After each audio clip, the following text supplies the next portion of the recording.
Hello मेरे प्यारे बच्चों, कैसे हैं आप सभी। तो गाइज वोकेबलरी की आज की इस वीडियो में आपका स्वागत है। हम लोग आज बात करने वाले हैं एमबी बुक में ही आए हुए सेट नंबर 20 और 21 की, जहां से वोकेबलरी हम आपको करवाने वाले हैं।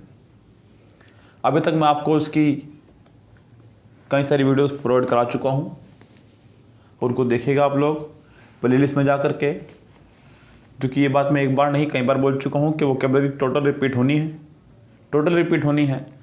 अगर आप लोग इसको नहीं देखते हैं तो यहाँ साफ साफ नुकसान आप लोगों का है, ध्यान रखें। तो रोजाना देखते रहें और अपने वोकेबलरी इंक्रीज करते रहें। यहाँ हम लोग पहले बात करेंगे सेट नंबर 20 की, उसके बाद बात करेंगे सेट नंबर 21 की। चलिए गाइस, ये रहा आपका सामने सेट नंबर 20 की पहले वोकेबलरी। सिनोनिम से पहले शुरू में पहला वर्ड है एंटाइस। बच्चों आपको बताना है कि इसका मीनिंग क्या होगा। बच्चों एंटाइस का मतलब होता है एक तरह से किसी को सम्मोहित करना, किसी को अपने जाल में फंसा देना, यानी कि उसको आकर्षित करके या सम्मोहित करके किसी भी तरह से। जैसे कि आपने लॉकडाउन के दौरान देखी होगी रामायण, उसमें शूर्पणखा प्रभु श्री राम को और फिर लक्ष्मण जी को अपने जाल में फंसाने की कोशिश करती है, लेकिन वो नहीं फंसते हैं। इस तरह से बच्चों किसी को सम्मोहित करके अपने जाल में फंसा लेना। अब आपको बताना है इसका सिनोनिम्स। पहला वर्ड है आपका एनसीयू। गाइस पहला वर्ड है हमारा एनसीयू, मतलब किसी बात के परिणाम स्वरूप कोई चीज़ का घटित होना। ये तो होगा नहीं आंसर। अगला है एंटेल, किसी बात को जरूरी बना देना, ये भी नहीं होगा। एनरेज, गुस्सा दिला देना। और एंट्रेप, जाल बिछा देना या किसी को जाल में फंसाना। तो गैस इसका आंसर आपको हो जाएगा डी, पूरी तरह से करेक्ट। अगला वर्ड है हमारा डब्ल्यूएस, DUBIOUS, मीन्स डाउट से बना, एक तरह से संदेह से भरा हुआ, जिस पर आपको डाउट हो, शक हो, संदेह से भरा हुआ, डाउट से भरा हुआ। सर्टेन मतलब निश्चित, ये तो आंसर इसका होने से रहा। सर्टेन का मतलब होता है बच्चों निश्चित होना किसी चीज का। अगला वर्ड है फिशी, मतलब संदेह भरा, ये इसका आंसर हो सकता है। लोयल मतलब ईमानदार, बिल्कुल नहीं। स्टडी मतलब स्थिर, तो गैस लगातार, यानी कि इसका आंसर भी हो जाएगा आपका बी, पूरी तरह से करेक्ट। अगले जो दो वर्ड हैं वो है हमारे एंटोनियम्स। आपको इनका अपोजिट मीनिंग बताना है। वर्ड है फाइनाइट। बच्चों फाइनाइट का मतलब होता है लिमिटेड, सीमित, किसी सीमा तक। तो उसका पहला वर्ड है फिनिश, यानी कि समाप्त करना किसी चीज को, तो ये तो होने से रहा। लिमिटेड, तो ये इसका सिनोनिम्स हो जाएगा। बाउंड, बांध के रखना किसी चीज में। एंडलेस मतलब अनंत, और इसका आंसर हो जाएगा आपका डी, करेक्ट। अगला वर्ड है रिप्रीमाइंड। रिप्रीमेंट का मतलब होता है बच्चों किसी को डांटना, फटकारना। आपको बताना है अपोजिट। तो पहला वर्ड है हमारा एप्रीहेंड, मतलब समझाना। दूसरा वर्ड है रिप्रोच, किसी की निंदा करना या दोष लगाना। कॉम्प्लीमेंट मतलब तारीफ करना, ये इसका आंसर हो जाएगा। और ब्लेम मतलब किसी पर दोष लगाना। तो बच्चों रिप्रीमेंट मतलब डांटना और कॉम्प्लीमेंट मतलब तारीफ करना, प्रशंसा करना, ये एक दूसरे के अपोजिट हैं। आपका आंसर हो जाएगा सी, पूरी तरह से करेक्ट। अगर आगे बढ़े तो बच्चों हमारे पास है इडियम्स। पहला इडियम है काउच पोटैटो। बच्चों काउच पोटैटो मतलब एक ऐसा व्यक्ति जो बस पूरे दिन बैठ करके टीवी देखते रहता हो, सोफे पे पड़ा पड़ा, उसे बोलते हैं काउच पोटैटो। क्या बोलते हैं बच्चों उसको? काउच पोटैटो, यानी कि ऐसा कोई व्यक्ति जो कि कोई काम करना ना चाहता हो। A person who watches too much television, यानी कि बी आंसर हो जाएगा। अगला जो हमारा इडियम है वो है led someone by the nose. Lead someone by the nose, यानी कि किसी पर हावी होना, किसी पर हावी होना। To do the right thing, जी नहीं। To force someone to take the blame, बिल्कुल नहीं। टू डोमिनेट समवन, बिल्कुल, यानी कि इसका आंसर हो जाएगा सी, पूरी तरह से करेक्ट। अगले जो दो वर्ड हैं वो है हमारे one word substitution. Person living at the same age के जो दो व्यक्ति होते हैं उनके लिए बात हो रही है, तो बच्चों उसको बोलते हैं कंटेम्परेरी। क्या बोलते हैं इसको? कंटेम्परेरी, यानी कि आपका आंसर हो जाएगा डी, पूरी तरह से करेक्ट। कंटेम्परेरीज यानी कि समकालिक, यस, एक साथ काम करने वाले दो लोग, एक ही समय के दो लोग। Someone who believes that people can not change the way event will happen. कह रहा है कि समवन हु बिलीव्स, किसी का ऐसा मानना है, यकीन करता है वो कि people can not change the way, लोग जो है अपने चेंज नहीं करेंगे वे को, इवेंट्स विल हैपन, जो होना है वो होता रहेगा। इसे बोलते हैं गाइस फैटलिस्ट। क्या बोलते हैं गाइस इसको? फैटलिस्ट। अगला वर्ड है बच्चों हमारा सेट नंबर 21 से।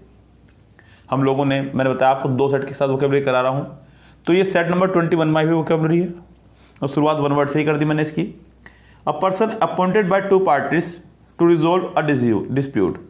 एक ऐसा व्यक्ति जिसको 2 पार्टी ने रखा हो, उनके बीच में मध्यस्थता कराने के लिए, उनके झगड़ों को निपटाने के लिए।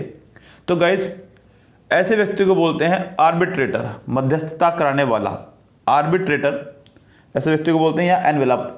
तो गाइस आर्बिट्रेटर तो यहाँ पर है लेकिन एनवेलप नहीं है। ब्रोकर वगैरह बोलते हैं दलाल को, जो दलाल वगैरह होते हैं किसी काम के लिए पैसा लेने वाले लोग, इस तरह से उसे बोलते हैं ब्रोकर। यस गाइस, और बाकी तो आपको पता ही है, वैल्यूअर, ऑडिटर, सिंपल से वर्ड है। A family of young animals, यानी कि छोटे जानवरों का ग्रुप, एक तरह से कह सकते हैं छोटे जानवरों का दल, उसे बोलते हैं ब्रूड। क्या बोलते हैं बच्चों उसको? ब्रूड। यस, तो ये इसका आंसर हो जाएगा सी, करेक्ट। आगे देखते हैं बच्चों ऑप्शन जो हमारे पास में है। नेस्ट माने घोंसला होता है बच्चों। यस, जो जानवर जहाँ पे रहते हैं उसको बोलते हैं एक घर, एक तरह का उनका। कलच भी उसी तरह का कुछ होता है बच्चों, और ऑफस्प्रिंग बोलते हैं संतान को।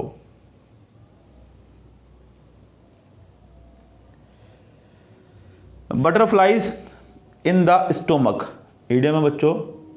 बटरफ्लाइज इन द स्टोमक का मतलब होता है बच्चों बहुत अधिक नर्वस होना। जैसे कि हिंदी में बोलते हैं ना कि पेट में चूहे कूद रहे हैं।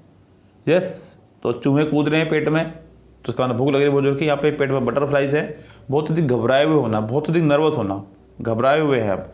बीइंग एक्साइटेड, उत्सुक होना, जी नहीं। बीइंग नर्वस, बीइंग एंग्री, गुस्सा होना। बीइंग हंग्री, भूख लगना, बिल्कुल नहीं। इसका आंसर हो जाएगा B, correct.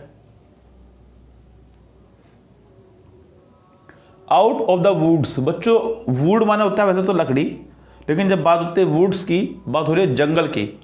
Out of the woods मतलब जंगल से बाहर, यानी कि खतरे से बाहर, मुसीबत से बाहर। नो लॉन्गर इन ट्रबल, यानी कि अब ज़्यादा देर मुसीबत में, बिल्कुल सही बात है। नो लॉन्गर इन ट्रबल, यानी कि अब ज़्यादा देर मुसीबत में नहीं रहना होगा, मुसीबत में नहीं रहना होगा। No longer in trouble. No longer in sight, बिल्कुल नहीं। No longer famous, no longer young. इसका आंसर आपको हो जाएगा ए ही, करेक्ट। आगे देखेंगे, अगला जो वर्ड है वो है हमारा साइनोनियम्स। आपको साइनोनियम्स बताना है। वर्ड है ड्रैग। बच्चों ड्रैग का मतलब होता है खींचना। यस, ड्रैग माने होता है खींचना। तो बच्चों पकड़ के खींचना किसको से बोलते हैं? ड्रैग। जैसे कि छोटे छोटे बचपन में आपने भी खिलौने खेले होंगे, उनमें पीछे एक धागा लगा होता था, आप उसको खींचते थे तो वो आगे भागता था। इस तरह से बच्चों ड्रैग करना। यस गाइस, तो अभी देखते हैं इसका क्या प्रॉपर आंसर हो सकता है। वर्ड हमारे पास है पुल। बच्चों पुल माने होता है खींचना। यस, आपने सुना होगा कई बार कि पुल द लैग, उसी के लिए वर्ड बनाया आपका ये। पुल मतलब खींचना, तो ये इसका एक आंसर हो जाएगा पूरी तरह से करेक्ट, क्योंकि ड्रैग का मतलब भी खींचना और पुल का मतलब भी खींचना। और बच्चों बाकी के जो वर्ड हैं उनको हम लोग देख लें अगर। वैसे तो वर्ड बहुत छोटे छोटे से हैं, नॉर्मल से वर्ड हैं ये, लेकिन फिर भी आप इनको देख लीजिएगा, हो सकता है आपको इनमें से ना पता हो किसी का। जैसे कि पहला वर्ड है रश, बहुत तेज़ी से किसी काम को करना। पुश मतलब धक्का देना। रेस्ट मतलब आराम करना। तो इसका आंसर आपको हो जाएगा बी, करेक्ट। अगला जो वर्ड है 50 नंबर पर वो है एनगल्फ। एनगल्फ का मतलब होता है बच्चों पूरी तरह से आच्छादित कर देना, यानी कि तरह से चारों तरफ से घेर लेना। यस गैस, तो आपका जो आंसर हो जाएगा इसका हो जाएगा एनवेलप, पूरी तरह से आच्छादित कर देना, यानी कि डी इसका आंसर हो जाएगा करेक्ट। आगे और वर्ड देखें उनके जो मीनिंग है। जैसे कि पहला वर्ड है एनक्रोच, अतिक्रमण फैलाना। एनश्राइन, किसी चीज को पवित्र स्थान बना देना। एंटेंगल, स्पर्श करते हुए। तो गैस ये कुछ इसके और ऑप्शन थे। आगे जो 2 वर्ड है हमारे वो हैं आपके एंटोनियम्स। पहला वर्ड है कॉमिक, मतलब मजाकिया, सुखद। आपको बताना है अपोजिट, तो हो जाएगा ट्रेजिक यानी कि दुखद। सिंपल सी बात है। एम्यूजिक मतलब मजाकिया। ऑकवर्ड मतलब अजीबोगरीब, जिसको बोल सकते हैं आप। यस, और शर्मिंदा करने वाला भी। एब्सर्ड का मतलब होता है बच्चों कुछ इसी तरह से ही। तो यहाँ पर इसका आंसर हो जाएगा बी ही करेक्ट। गैदर मतलब संग्रह करना, इकट्ठा करना किसी चीज़ को। और आपको बताना है अपोजिट, तो बताना होगा कि बिखेर देना। डिस्प्ले मतलब प्रदर्शन। डिस्प्यूट मतलब झगड़ा। डिस्ट्रैक्ट मतलब जो किसी चीज़ को डिस्ट्रैक्ट करती हो, एक चीज़ अट्रैक्ट करना, आकर्षित करना। एक होता है डिस्ट्रैक्ट, जो आपको आकर्षित ना करे, यानी कि उसका उल्टा बिल्कुल। और डिस्पर्स मतलब फैला देना। आपका आंसर हो जाएगा डी, पूरी तरह से करेक्ट। सो गाइस ये था आपका वोकेबलरी सेशन आज का। बहुत शानदार सेशन, उम्मीद करता हूँ कि आपको पसंद भी आएगा। लेकिन देखना जरूर होगा बच्चों, ये ध्यान रखें आप लोग, लापरवाही से काम नहीं चलेगा, इतना ध्यान रखें। तो देखते रहे कंटिन्यू, और अपने आप को मजबूत करते रहे लगातार। फिर आज चलते हैं गाइस, मिलते हैं नेक्स्ट वीडियो के साथ में। तब तक के लिए goodbye, have a nice day.